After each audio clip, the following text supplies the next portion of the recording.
Hey, it's Kellen, and today, you guys, I got some game for you. During this lockdown, I want you to take notes, as always. Get your pen, paper. The links will all be in the description box. So if you miss anything, you'll be able to catch Dr. Tracy Timberlake's YouTube, her website, her podcast. She is an award-winning business coach and digital strategist. She has her own firm, Timberlake Ventures. You can find her again on YouTube, where she's been doing this for like 15 years online. You can go back and you can see that things really haven't changed for her. So, it proves that doesn't crack if you take care of it. She got my attention on a video that she posted on her YouTube trailer called Branded and Broke. And we're going to get into that. Also, talk about her courses and how you too can become a six-figure earner. She is also the co-founder of Flourish Media Conference, and she has her doctorate in education from Nova Southeastern University. Dr. Timberlake, how are you doing? Hi, Kellen. Thanks for having me on your show.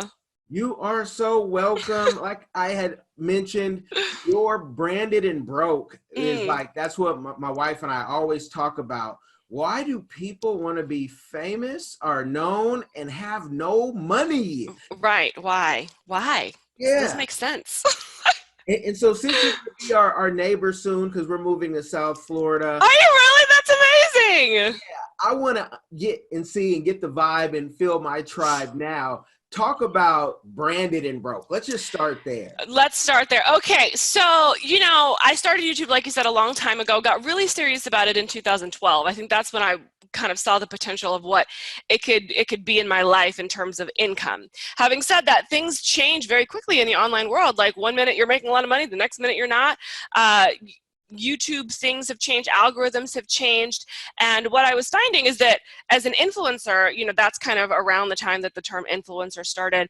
And as an influencer, people are so willing to send you a teeth whitening kit, but nobody wants to pay you because there were so many that were coming out. And a lot of people want the title of being an influencer. It's so interesting to me how they're like, I want to be an influencer like you. And I'm like, as an influencer, most influencers either don't make money or you need to have a very, very large following, like 250,000, 500,000, to get some deals that are substantial.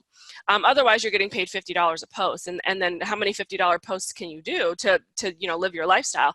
So a lot of people want the term influencer because it looks fun, it looks exciting, it looks glamorous, but you're not making any money. And I can tell you right now, coming from that world, and I'm still an influencer, don't get me wrong, but coming from that world, there are a lot of people who are depressed, who need therapy, who struggle, simply because it's a lot of work and you're not experiencing, the outcome of the work that you're putting in, other than just followers, but that's monopoly money. You can't do anything with that. So.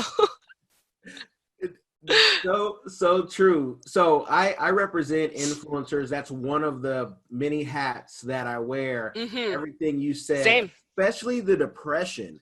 Mm-hmm. Is a real thing. Because if you believe what someone says good about you, you will believe the negative. Oh, for sure. Negative will come. Mm-hmm.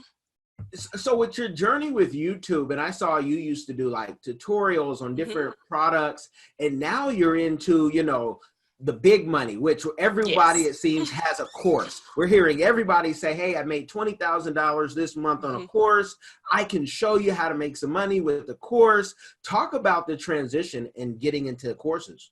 Yeah, so it wasn't something that I felt like I was going to do. I didn't foresee it. It kind of happened really organically for me because as a YouTuber, I was like, people would ask me all the time, well, how do you do that? And it was so natural to me to sit in front of a camera at that point and just talk to it. I'm like, what do you mean? How do you, you take a camera, you talk to it? It's not really hard. But a lot of people didn't know how to do it. And so people who were entrepreneurs, I found that they really struggled with making videos and just online content. And this was back in 2015, 2016, really before Facebook had live. Periscope was just starting back then. So people would ask me for help. And so I said, well, it makes the most sense to create a course on it because I'm not going to sit with you every day, and that's really how it started. And coming from I worked in higher ed, coming from an educational background, I've been a professor, understanding education and how people learn. That's really why I'm so passionate about courses, because I feel like there is a traditional model of learning, and if I can capitalize on it, not for myself necessarily, but for them, because there is something that they have that they can kind of articulate and be able to teach other people in the form of a course. And digital learning is just, no one wants to go back to school for like 2 years, 4 years. They just want to learn real quick. So if you have something you can teach, courses work. Now we're going to get into the money side of it, because when you're, I've heard from different course people and selling curriculums, some folks even get depressed in that because they said someone bought my course, but they didn't apply the knowledge, which makes them get the imposter feeling. So talk about, when they take your course, no matter what level they buy it at, what are the next steps? Is it magic? Once they get the course, they don't have to do anything else? Or So I am very, very clear about, now I will say that the courses that I've created have much higher completion rates and have much higher success rates. And I think, again, it comes just from my background and being in education and understanding that. And I make sure that the way that I design curriculum is for the person to be able to use it. That's number one. The second thing is, I love what I do as a coach. And so for me, while all of my courses are self-study, like you can do them on your own, I want to make sure that I am keeping up with people so they really feel like they're a part of a community. And I create that community aspect for them. Even like I have a course running right now, it's a 30-day challenge to build your business online. And even though I'm not talking to them, they're talking to each other, and they're, inside the course, I build it in, like, let me know how you're doing, post inside of the Facebook group. So they get a kick out of that. But I'm always very clear about the responsibility that they have. Like, I'm very clear about my responsibility. I'm going to give you everything I got. I'm going to make sure that the information that you have can take you on the journey of A to Z, whatever, the course is about. I make sure I'm very upfront. But the application, that's going to have to come from you. My commitment is to give you the information to help you transform. Your commitment is to actually apply it. And 1% of people apply it. And I tell them that. I'm like, 1% of people apply this stuff. Be the 1%. Like this, let that be you today. And what about, is there a magic pill, or maybe there's a magic price tag where if someone says, hey, I'm probably not going to be that 1%. Can you just do it all for me? Yes. And that's why I, co-founded Flourish Media, the marketing company, is because there are people that are like that. And those are like the professional people who have jobs already. So one of our clients, for example, is an attorney. Well, she has a full-time job as an attorney. She doesn't have time to understand all the intricacies of the digital marketing. She knows she wants to create the course. She knows she knows what she wants to say, but she doesn't have time to design it. So we have the graphic design team that will do that for her. We have a back-end system, person that's responsible for getting it all uploaded and all of that. If they want to launch it, we have Facebook ads people and webinar people, and we can do all that for you for sure. But it does come, with the price tag. And what is the part that you can't do for people? Because some people literally just want to sit there and just tell you what they want. Yeah, we do that too. And you can handle all of that.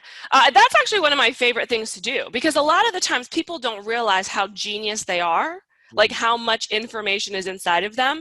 So sitting with them, and sometimes I'll do this in what I call like a one-day intensive, and I'll just sit down and I'll say, okay, tell me your life, tell me your whole life story. And then I can craft out, okay, this is module 1, this is module 2, this is module 3, here's how we're gonna market it, this is the picture you're gonna take. That's actually my favorite part about being a coach and a strategist, is pulling it out of people, because people really are brilliant if they would just give themselves space to be. Now, I like to put the warning sign, warning. Let the people know, because the demographics here, we do it for the young people, but I find that a lot of folks who are, in their 30s and in my age range, and they're the ones who are listening. And, some of them are making their 6-figure income, but a lot of times they don't understand the value of a coach or someone like yourself And so what do those prices start at if you're going to pull it all out of their head so they don't start calling you and saying, hey, I got $500. Right. No, that's not going to, right. No. Let me first explain coaching. Like, I have been coached my whole life. Like, I started playing sports at 3 years old. And I played all up until college. My brother started playing sports at 3 years old. He played professional basketball. So we have been coached our entire lives. I used to be a singer. When I wanted to be a better singer, I got a vocal coach. So coaching is very much something that my parents were all for. They sent us to camps, got us special coaches, did all the things. And we were very middle class, was not, we were not wealthy. My mom was a single parent. My dad died when I was 7. So please don't think that, I grew up with a silver spoon. No, it's just that there were things that my mom knew that she couldn't provide for us. So she just found somebody to do it. So that's first and foremost. And that's why I believe in the power of coaching. My brother is also a coach now, and he lives in China. And so he is a coach because we know what it's done for us and in our lives to get us to where we are. Having said that, it does come with understanding the value of investment. Your first financier is you, and I have investors in my company. So everybody wants angel investors, but it took me years to be able to even attract that, right? I was my first investor. And when I didn't know how to do something, well, I got a coach and I spent thousands of dollars to do it.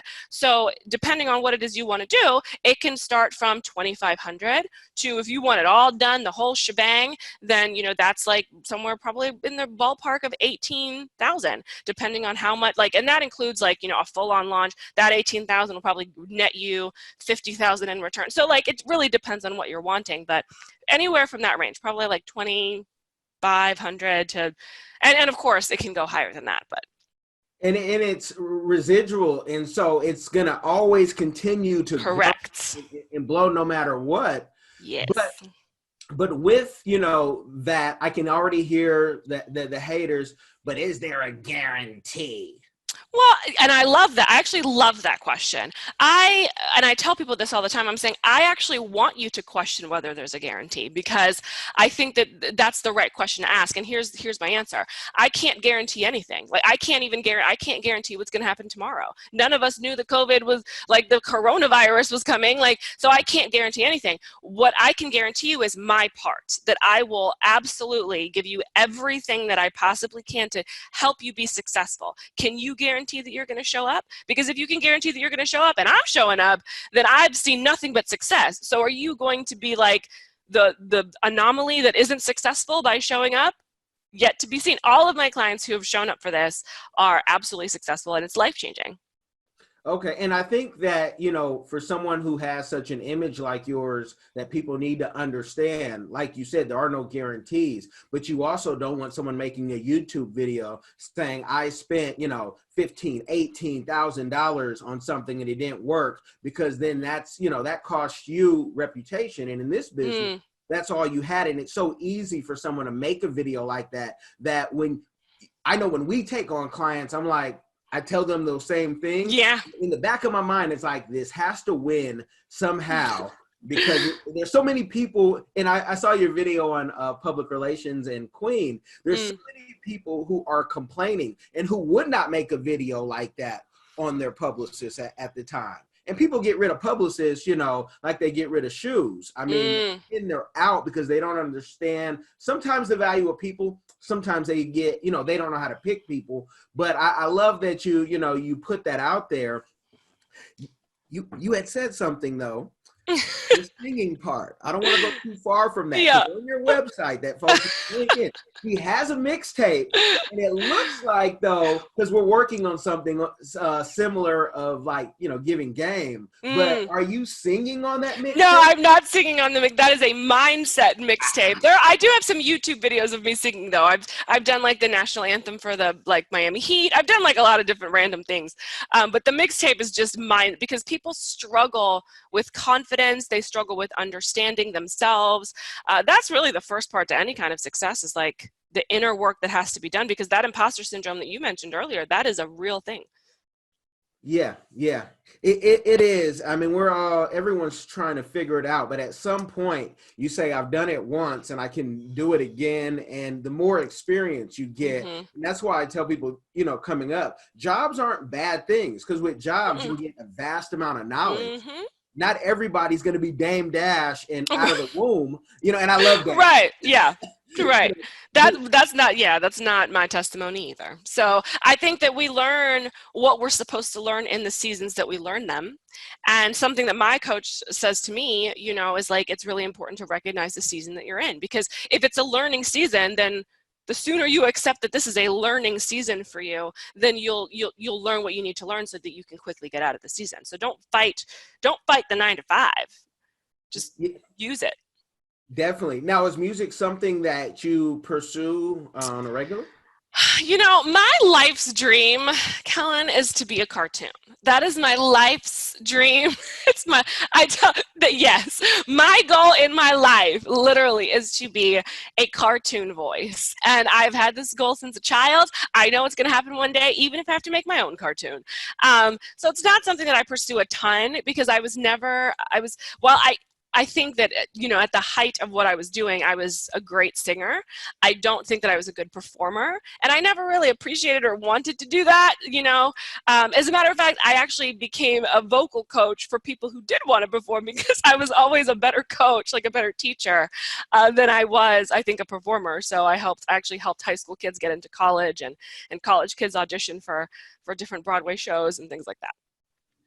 Okay, I'm going to send you a link for our cartoon. We write children's books based on our kids' travel. Oh my gosh, that is my life's goal. My dream in this life is I just want to be animated. That's all I want. And to be a cartoon voice and to sing as a cartoon. That's what I want. There is. And I will do it for free. Like I tell them, I'll do it, I'll work for free. I just want to be in cartoon. There is. I love it. I'm going to show you how that could happen, and what books cost us are kind of expensive. I like the team that I have, but I'm being told that I can always evolve and always bring in more people so I can do more work, which is great advice. Yes. We all need a coach. We all need support. Yeah. But yeah, I like the cartoon aspect, and I tell people that too. I am a cartoon. Yes. See me here. Me too. So animated.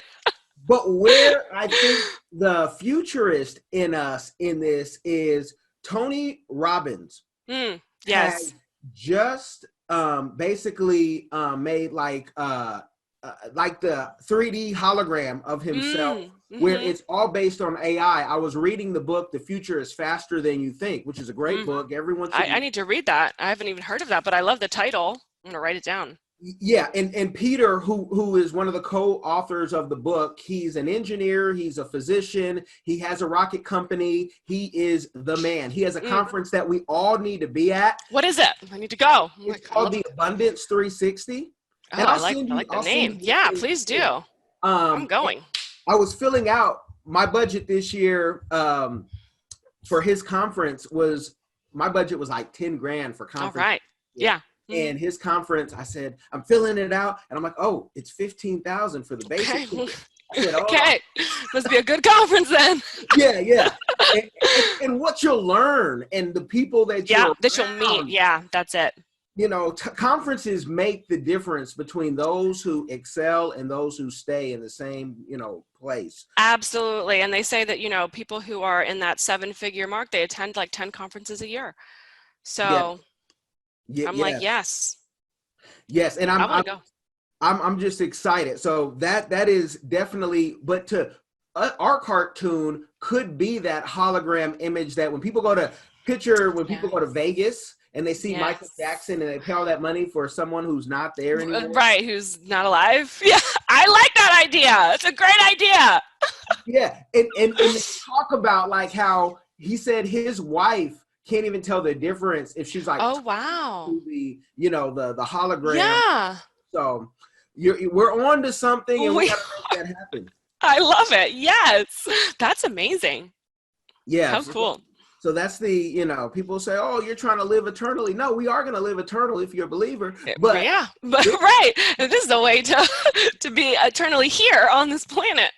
Yeah, and keep giving the game and whatnot. In the courses, though, I mean, you're dealing with from lawyers probably to physicians to YouTubers, people who want to YouTube.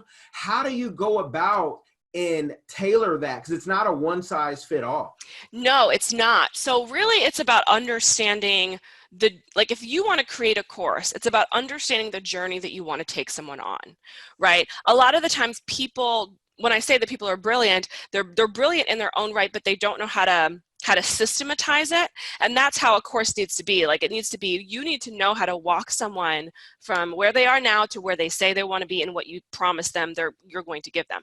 So it's really kind of helping them decipher what that system is. Because if you've been an attorney for 20 years, right, 15 years, you may be doing it. It's like business as usual for you, but you have no idea what you're doing, right? So sometimes it's really observation, like, okay, walk me through this. And sometimes it's hanging out with someone. And that's, when we're getting into those 18,000, 21,000, it's me walking with you for 2 weeks and like, show me your whole day. It's like a reality show at that point. Like, I need to see it, and that helps really develop the curriculum for what you're going to teach. And then from there, we put the meat on the bones. And as your consultant, I would say if you're doing that, you should be like a reality show, documenting it. Oh, we do. Oh, yeah. Well, sometimes I do. That's a good point. I don't always document for myself, but we definitely document it for them because we want to make sure that they have collateral and footage. But yeah, good point. Well, I say that because I see life as a movie, and you're creating your movie, and that's the documentation. And for our influencers, when we go to Africa, we always are going to make a movie, and of course it's going to go on YouTube, but it's also going to go on Amazon, and maybe if someone wants to buy it. So I like to see it. Now, in that 18,000, is that, because to me, I'm like, okay, great. That's great for her time. But anybody who may hear this, does that cover everything? Because I'm thinking cameramen have to be. Yeah, right. So that'll cover cameraman. It'll cover some, the initial design work for the course itself, and to make sure that the course is built out. For example, people may not want to sit there and type out every workbook that they have to create for their course. So that means that somebody has to listen to them talk. And then, they go on, what'll happen is like, they'll make a video or whatever, and they'll say, this is what I want, and they'll just talk it out. And then we'll have somebody come in, either edit that to become whatever, it needs to be, pull out the workbooks from there, design the workbook. So it encompasses a lot. Okay, so it's all in at that price, which is a great thing, because you're paying for people's time. And as we see, and you mentioned it earlier, you can't predict what's going to happen tomorrow, and time is precious. So you need to be working within your purpose and value people's time. So their price is their price, which is awesome. With that, what's the average time that you can get a course done for a person? Well, I like to say 12 weeks. Because that is done and like ready to launch, like launching in that time frame. But I've definitely had clients who are like, oh, no, I have like 6 weeks. And I'm like, all right. And as long as, as long as that person is available for what I need them to do, which is sometimes, okay, I need for you to sit in front of this video and talk to the people, like, or I need, as long as they're available, we can make it happen, at an accelerated rate. But we like to work with people at a 12-week space to launch a course. Okay. What's the longest it's ever taken you? Oh, because some clients just... we really try to get them to be done in 12 weeks if it's a course, but I've seen it, over 6 months, 9 months even for one person, just because they're in their head. Like if it takes long, it's either like something happens, like life happens, some tragedy, or they're just in their head about it and they have that, analysis paralysis. Okay, that sounds like one of those clients we want to get away from, because that. Yeah, because, and that's why, but we're also very clear, like, this is a 12-week program. Anything beyond that is going, like, there's a retainer fee that has to, that happens after that. Okay, and I love to hear that because Hmm. retainers are what everyone needs. And so, Hmm. you have the YouTube. I know you haven't been as active in the last I few months. know, and I keep wanting to. Like literally last week, I told somebody I'm going to film 5 YouTube videos, and then nope. What happened? I got super busy. Like things are like I'm really involved at my church, so just transitioning everything online has been a lot, and then like having this new course that I wasn't planning on doing, but just in this season it made sense for my community. So that new course, launching that and creating it has been, a lot. And then I'm working on a whole new project for influencers. That's another business. So there's just been a lot, but it's all good things, but it does take me away from, because a YouTube video, like only I can do a YouTube video. So I physically have to sit and like do it. Well, unless you bring in some, contributors, and we've been doing that more and more on one of Mm, our platforms, and bringing in contributors. So the host who, he can do other things, yeah. but talk about what has been keeping you busy during these lockdown Rona times. Yeah, so just like I said, I have had, with coronavirus, the thing that I talk about and I have been talking about for the last 4 years has been transitioning to digital and digital leadership. And I did a TED Talk last year, and the TED Talk has just gotten more attention now than it did when it came out, simply because I talked from the perspective of digital leadership. So a lot of people are seeing that. I'm getting a lot of requests for interviews. I'm getting a lot of requests to write articles. Like I said, the tourism board contacted us because they wanted us to do a training for small businesses to help them get digital. Monday, I spoke with, he's the owner and founder of the third largest Black publication in the country. And he's like, can you help me? Like, I mean, what can we do? Like, because the media needs to transition. So there's just been a lot, and I'm happy to do it, but it's literally back to back. Yesterday, I think I sat at my desk on Zoom calls from like noon until 11. Like just, yeah. And it's a good time. What is some advice that you can give people? I mean, besides everybody needs to be working on the blueprint for the course and contact you during these times because they have nothing but time, especially those who are still getting paid. But what are Yeah. some things Good that you would point. say, they should be doing if they're, entrepreneurs? What should they be doing right now? Yeah, that's a good point. Like if you are an entrepreneur or you desire to be an entrepreneur, this is the best time for you to show up for that. And I think what we're seeing is like speed in this season is the name of the game. So because we're all kind of starting at every new entrepreneur, I should say, is starting at a very baseline place. Like everybody's like in the same place right now. Everyone's home.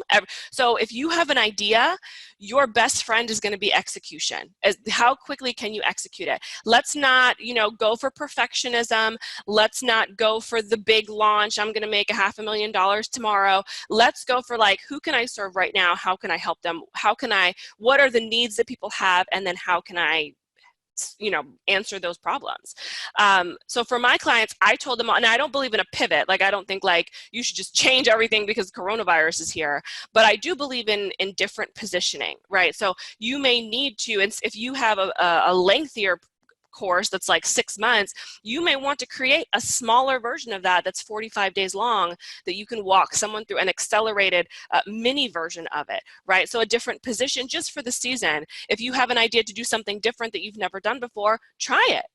Just try it. Who knows, right? So that's what I would recommend is just if you have an idea, a spark of insight, just go for it. Okay, that's good. That's a good game. The key to courses, is it the marketing, or is it putting it together? Some people say I put something together, but no one heard about it because I didn't market it because they didn't know how to do it. And you can do Right. all those things in one. So what do you think the key is? Yeah, well, okay, good question. So I think it's two keys. I think key number one is creating it because some people struggle with that.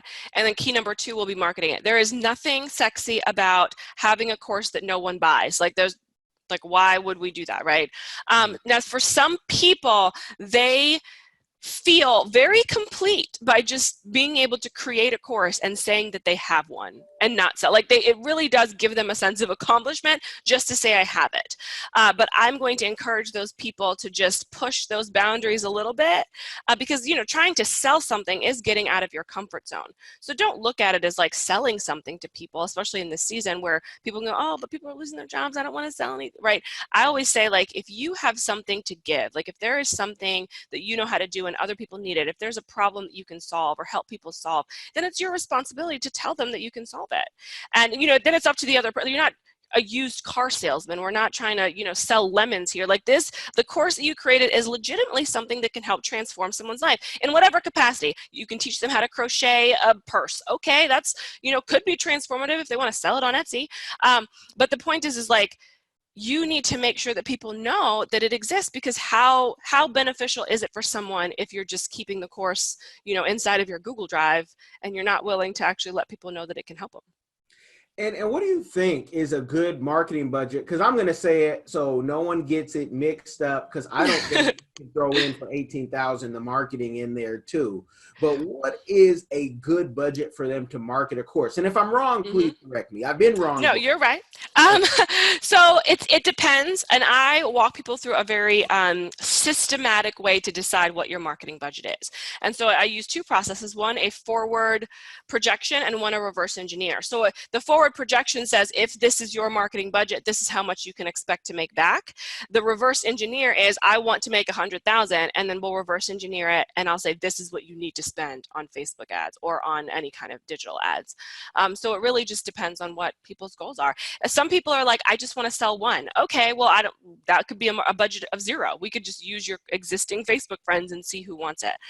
Some people are like, no, I want to make $100,000. Then we crunch the numbers and we need to take a look at it. And with that, you're talking about measurables, which a lot of folks can't give. We do government contracting. When you do a government contract, they want to know measurables. They don't really care how many people act, as long as you can reach 100,000 by the time. And that's a crazy part. I'd rather be effective and have the people, right. Not just, but those measurables, when you're doing that, are you using just, for example, Facebook?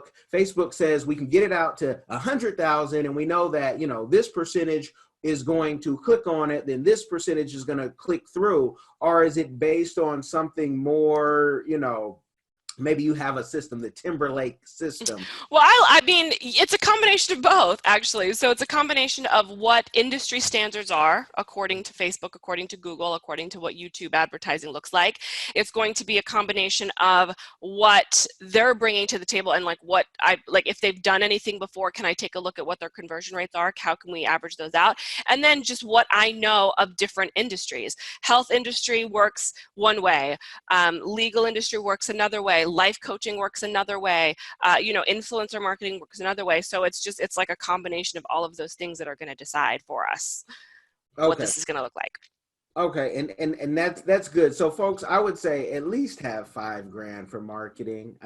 Yes, but it also depends. Like if you're selling like a $27 course, well then having a $5,000, it doesn't make sense in that way, right? So if you have a $27 course, I would say we can probably come up with a system that isn't going to require that much, But if you have an actual legit $1,000 program, then like I would 5,000. And I always say, for integrity's sake, for me, and this is not a rule of thumb, this is just my rule.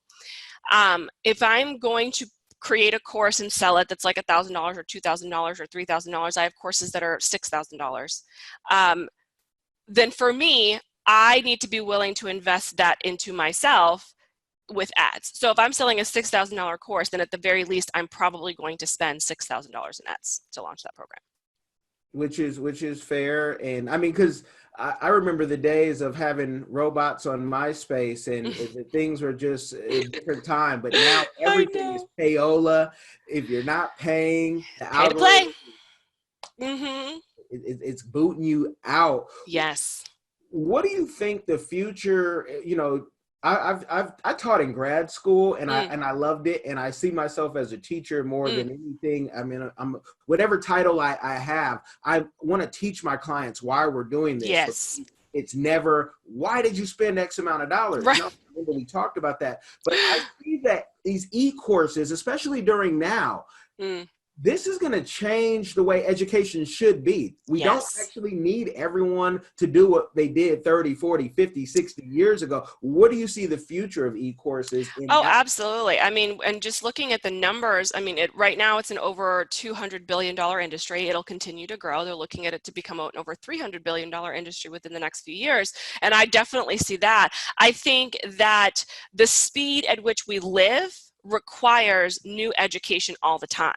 And that means that there is a requirement for courses to be created, because again, no one's going back to college to get a bachelor's degree and like, that's going to be obsolete by the time they're done, you know? And that's why people that are like, oh, I have a degree in marketing. Great. I have a degree in marketing too. How much you wanted, what I learned when I got my degree in marketing is not what I'm using today. Like, you just have to be present for it and understand it. So I think e-courses are really going to contribute to the speed at which people accelerate their own knowledge and know-how. I think that we're going to see a rise in more certifications and certification programs. What I'm hoping is for colleges to start to see the value of this and to be able to offer more. I know there's some colleges that do it, but really having like course creators come in, teach courses that are accelerated. Like, for example, digital entrepreneurship is not a degree that you can get. Having said that, digital entrepreneurship is what everybody should, at least if you want to be an entrepreneur, you need to kind of look at it, right? But colleges aren't teaching it. And even the curriculums, and I've done the research, so even the curriculums that exist in terms of certification are taught by people who haven't actually done it. So like, how good is that? Like, you know, so I'm trying to partner with colleges to get them on board with this, to be like, listen, I have a proven system here. I've had several hundred people go through it already in terms of digital, what it should be looking like for a digital entrepreneur. How can we make this happen? Because it is a viable industry, and I think that colleges are missing out by not educating people on it. And that is, and what colleges are doing, I sometimes substitute teach at Grambling State, where my wife and I met, and where I still have That's lovely. friends who, the real, like, you know, Claire Huxtable, Cleveland. Yeah, I love it. I have my team members who are professors there. And what they're doing is what you're doing. They're creating a course, but they don't know they can create a course because they're online, and now everyone's forced to get certified. Yeah. And I worked with one of my team members there, and so I kind of learned, and I was like, wow, this is just like creating a course. We need to create a course, because I don't think you should be going into thousands of dollars of debt to learn marketing, to learn PR, no, to learn science. Not at all. Those days are done. I did. I did. Right, but it's unnecessary, and because things change.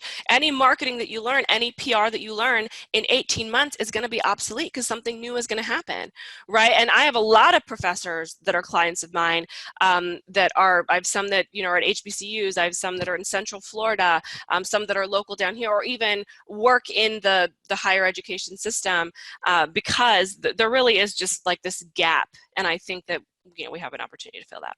Wouldn't it be something, not if that degree in the digital space opens all the way up and then there's a PhD in it, but that it's influencers who start teaching, you know, because they're the ones. Because I never understood. And when I taught in grad school, it was because of Dr. Murray. He said, hey, can you teach this website class? I read in the paper, you know how to do websites.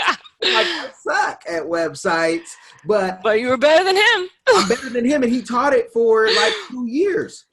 Right. And that's, you know, and one of the things that I'm working on, another project that I have in the works, is I'm actually working on a textbook that's going to talk about digital entrepreneurship. Because if I can at least get a textbook in somebody's hands, you know, from the perspective of somebody that's done this, and, you know, and has, you know, the dissertation or the research to back it up, like, and everything I do is research based, then I think, I just think, like I said, there's just a huge opportunity that they're missing out on. And even like, I worked at a law school as an administrator for 7 years, and the law school the ABA won't even allow online classes. Like and that's just unrealistic in today's world. Like, people should be able to, and you don't need to be, it's not like surgery. You don't need to be in a classroom to understand, you know, to like learn about the law, or to apply the law. Like, it's not we're not doing, you know, cardiothoracics here where you need to touch something. We're going to be friends, because law school, there isn't an ABA program that's online. There's not. And my wife is a physician, and she's like, you don't even need to go to class for med school, but they won't even allow you to do online classes. And most med students don't go to school. Think about how many more doctors we could have, you know, they could do that. And, you know, and when you have to do, you know, your practicals and all then that, you go. You go, but the education has to change. I know Obama talked about it and wanted to, you know, try to crucify him, but that was with anything. Right. It's just such a broken system because it doesn't seem to want to change with the times. You know what I mean? Like there's a lot that's not available for people, and the life that my clients are usually in their, you know, 30s, 40s. They've been working in their career for 15, 20, sometimes 25 years. And it's the reason why they venture off into entrepreneurship is because the life they were promised is not the life that they have. They said, you go to college, you get a degree, you're going to be set for life. No, you're not. Yeah. Actually, you're going to hate your life now. Like, you know, and even like looking at what's happening today with people in the medical field, nurses in particular, and my mom's Filipino, so I know a lot of nurses, but a lot of them went into nursing, not because it was necessarily a passion, but it was because they were told that that's a stable career. They were told that that's, you know, what it's going to make them enough money to survive. And now dealing with the virus and dealing with everything that's coming with being in healthcare, when you don't have a passion for it, you hate your job. Like they just don't like it, and they're experiencing a lot of mental health problems. And then we're seeing people get furloughed, even who are in the healthcare field, and that's not what they were told. They were like, no, healthcare is actually stable, and here we are. So there's a lot of opportunity that I think we can start to make change in. Definitely. And with everything that's going on, you talk about a textbook. Will that be your first book? That will be my first book. I have a. I am like. I don't like writing in a book format. Like it's like it's the weirdest thing. I actually have a book that's sitting that just needs to, like, there's little things that need to get, I've talked to publishers about it. Like, this publisher's like, we're interested. Do I self-publish? And I never wanted to do it for the money anyway. So I'm like, I don't care who publishes the thing because I don't want to do it. Like I just, so it will be my first book. I mean, I guess my dissertation was published as a book, but that's boring. It's not really a book. Yeah. No one's lining up. Right. So I'm not doing a launch of but I do have, I have, the hard copy of it, I guess. But one day. Okay. No, definitely. I mean, I say, because we don't like to just get the game, we like to give it. Yeah. I created a publishing company only because when we started, I wrote my first book in the Christian industry. And coincidentally, you can't see it. I was like, that was nothing. Oh, I love it. And what I did was the hardest time of my life thus far, life was twisted upside down. Mm-hmm. Instead of working with secular artists, go to the Christian artists. But what I found out is the same stuff that was happening in the secular happened in the Christian. Yes. So I said, let me give, in a way, all my contacts and a blueprint. Mm. And the only reason I wrote it, besides God saying this is the time, is that the people I think who should have wrote it, who were responsible for Lecrae's success in many ways. Lecrae's a friend of mine. I've known him since before he started. Okay. They said artists don't read. And I guess that's write true. It. And I said, what? And they're like, artists don't read. And I said, well, for those who do, I'm going to put something together, boom, and it's out there. And, it does what it does. And people still to this day, because I also gave away 100 contacts, not like names and numbers, but outlets. Yeah, these are places you can go. I still wanted resources. But and Lecrae's success, it's so powerful because when he left a certain distribution company and went to Sony, it made up a whole company. It did. Boom. Yeah. Because the industry, I'm glad that you wrote something on the industry because it's very interesting. And I used to work at a Christian sports camp called Kids Across America, which is kind of where Lecrae got started. Like on his first albums, you'll hear him mention it. But like the rise of the Christian music industry with like what he's been able to do has been very interesting. And I think that people do need as many resources as possible. Yeah, while there is one, because, whenever, you right. A pimp and then a reggae artist, I'm talking about Snoop, then comes in a church robe on, This was predicted. Yeah, yes. I think that there will always be exploitation, in the church world, I guess. So, well, there is one. Yeah. I mean, it's going to get so ridiculous. And I remember the OGs who said this was going to happen, that there would be no line and divide. But soon, the communion is going to be syrup cup, and they're going to, And here we are. We are in the last day. I know. Aren't we, though? So the signs are all there. All there. Corona and all. With that being said, what is your community give back with everything that you have going on? You mean my personal give back? Personal business that you want to do or that you're doing already? Yeah. So, tons of free resources, I think. I'm always going to be very passionate about women and passionate about the Black community. So I try to make sure that it's out there for us the most. I do that. And of course, there's proceeds of my business. I try to always give 25% back in some capacity to different organizations. So monetary giving back, resources giving back, connections giving back. And then of course, just time. So when I talk about like the connections that I have like locally with the chapter of the NAACP or with the Black Chamber of Commerce or with that publication that's the third largest Black owned, like trying to do a lot of things for them and for the community at large here in South Florida to make sure that they have resources to get through this time. So it's really as much as I can. And then of course content online that's just available content. And it's free 99, people. Yes. So make sure you click the link. Well, I thank you for being a guest and giving us the game. Well, thanks for having me. I really appreciate it. This is a great conversation. It is. We don't want to give them a game overload. So folks, like, share, subscribe, do all that good stuff. And I thank you, Dr. Timberlake. Be blessed. Thank you.